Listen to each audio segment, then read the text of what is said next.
shared it. Did I share it? No, I didn't share it. Alright, let's see. Live chat. Actually, I think it might be live. I'm not sure. But anyway, yeah, Shalom. First and foremost, we want to give all praises, honor, and glory to Yahweh, Ba'Hashem, Yahweh Shai, Ba'Hashem, Rachak. You can go straight here. Yeah. Actually, no, make a left. Emergency, got it. Taking sweet time over there. Double honors to the elders and the apostles of Great Millstone, and peace and blessings to the elect. And yeah, it's me here, Bakwar Hamath, and got the brother I'm Nawali here. And just want to go into a quick lesson, you know, Lord willing, to be straight to the point, and dealing with this the comment that was made. Now, I was watching the video. I believe this was the video that Elder Apostle Gabar had done, and basically there was this I don't remember the details of it, but in any case, there were these individuals that were asking questions, you know, to Bishop Nate and of the IUIC.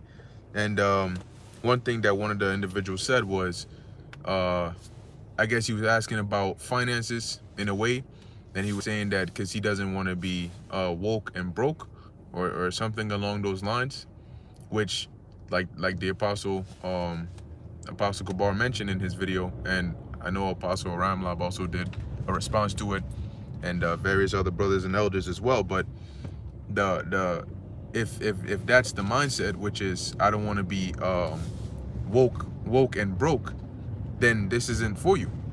Okay, this isn't a place for you, you know, because in this truth now, obviously we're not saying that don't do anything at all. The scriptures say that money is a defense, right? But at the end of the day, this truth isn't a place where you're gonna come to and it's just gonna make you rich. All right, the real riches, pursuant to Romans 11:33, as well as yeah, you can go around him. I think he's trying to go to the left side. Yeah. Yeah, so we're just going. Okay. So the real riches, pursuant to Romans 11:33, as well as Revelation, I believe is the 2nd chapter, it says that what? I know that the poverty and tribulation, you know, but thou art rich. And we're rich in what? Rich in this knowledge, wisdom, and understanding. We're rich in faith. And faith is the most valuable commodity. See, when you read with the book of Wisdom of Solomon, the 5th chapter, it tells you about how when the destruction comes, when they see the amazement of the salvation of the elect, they're gonna be repenting and groaning within themselves, you know, saying that they wearied themselves. You know, it talks about where what has the vaunting of our riches or something like that, you know, got us, basically, because all these things are gonna pass away. All right, they're gonna pass away like a shadow. Ain't gonna be nothing here left for you. And it tells you, and also in the book of Proverbs, I believe it's 11:4, that riches profit not in the day of wrath. And what's coming is the day of wrath. All right, the wrath of Yahweh Ba'Hashem, Yahweh Shai. Okay, and there ain't gonna be no riches that can buy you out of that destruction that's coming. The only thing that can you know, deliver you is your faith in Yahweh Ba'Hashem, Yahweh Shai, if you're of the elect. All right, because that's what's gonna prompt you to take the leap of faith, you know, and to do the things that are necessary to gain you salvation. All right, the real riches and all of those things, the unimaginable glory and riches, those that'll come in the kingdom. But we're not there yet. We're now here to work. Just like any job that you have, when you go in, you first work, and then at the end of, you know, the work period, then you get your pay, right? Well, in this truth, it's gonna be, you know, I guess you could say like a one-time pay, right? Which is that penny, which is ultimately the kingdom. And within that paycheck consists of everything that you need. Think of it like you do a job, a regular job, you may get paid weekly, you may get paid bi-weekly, you may get paid semi-monthly, right? But at the end of the day, you get this continuous pay. Now imagine a job that requires you to work maybe a whole year, and then you get paid at the end of the year. But the thing about this pay is that the paycheck is like, I don't know, like $50 million, right? And so it's a one-time paycheck at the end of the year, but it's enough to cover you for all the work that you've done, right? The scriptures say that the Most High is not unrighteous as to forget your labor of love which you have had towards His name, or which you have showed towards His name. So what is our job? Our job is to continue in that labor, knowing that the Most High is gonna honk at this guy. He's getting this guy.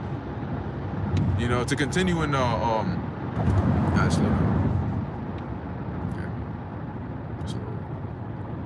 Watch this guy.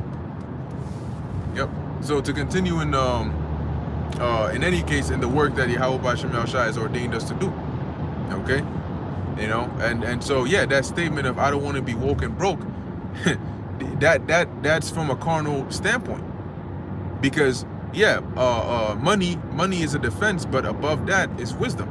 Wisdom is an even greater defense. And you may have money, but if you don't have wisdom or knowledge or understanding of what is really important, how to use your money, how to, you know, utilize all of these things, then there's nothing. Somebody could give you $1 million and you'll waste it, and then you'll be back in the same spot where you started.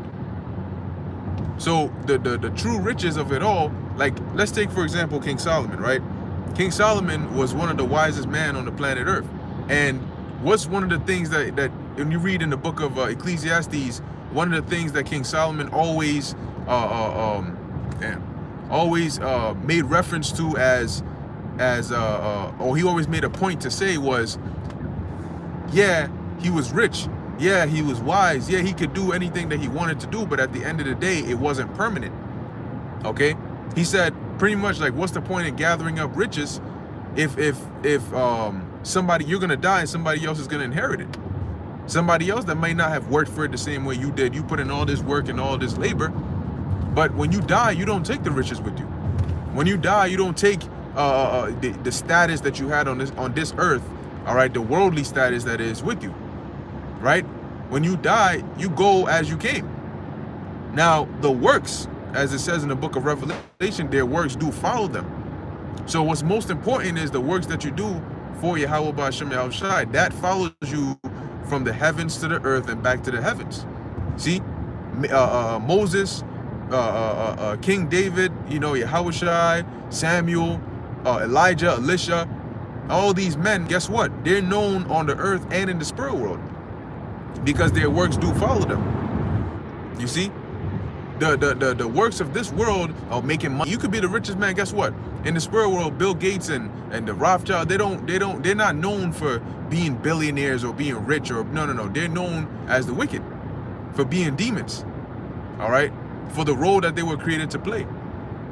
So what matters most, as Yahushua said, though heaven and earth pass, yet will not one jot or one tittle pass from the word of the Lord. Okay, so I mean, it's not surprising to hear a statement like that, but it goes to show you that truly the Lord has given us a different spirit. All right, we don't have the spirit of the world. We have a different spirit. Our mindset, our ambition, our desires are out of this world. And that's why we sacrifice all the things we do for this knowledge, wisdom, and understanding. Yeah, we'll be woke even if it means being broke. As the Apostle Paul said, he counted all things joy, or he counted it all joy. You know, that I know I'm probably mixing two precepts here, but the point that I'm making is that he counted all but dung, meaning worthless, that he may gain Yahushua. And what did he gain through Yahushua? He gained, as this world will call wokeness, although they've really warped that. You know, they when they talk about woke culture and all of these things, it's not really what it should be. But we'll just call it the truth, okay? Because we know what, you know, when he said woke, we know what really you're referring to here, okay? So we'll call it the truth, all right? Right. Yeah. So yeah, man. So at the end of the day, man, that statement of I don't want to be woke and broke. Well, guess what? Those that are lowly and those that are so-called broken in this society are the ones that the Lord is really, you know, really dealing with. And those are the ones that the Lord is going to beautify, right? It says he will beautify the meek with salvation. You see? Those are the ones that are going to be willing. I mean, what really do they have that's holding them back in this world? You know, those are the ones that are gonna go all out and be willing to give it all up, you know, for Yahweh B'Shem Yahushai. They that love not their lives until the death. You want the nicest car. All right, when all hell breaks loose, guess what? Nah, go follow this car. Yeah. When all hell breaks loose in the out here in these streets, that's the main goal.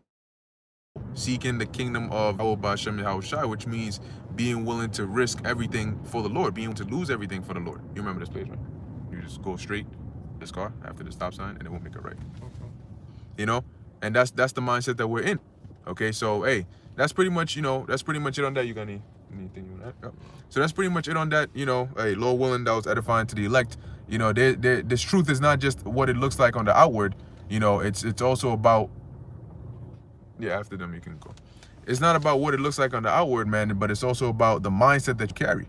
Okay, being in this knowledge, in order to endure unto the end, it's not just about the physical actions that you do, but it's also about the mindset that you hold. All right. So Lord willing, once again, that was edifying to the elect. In closing, we want to give all praises, honor, and glory to Yahweh B'Shem Yahushai, B'Shem Rechak Wadash. Until next time, Shalom. Make this right.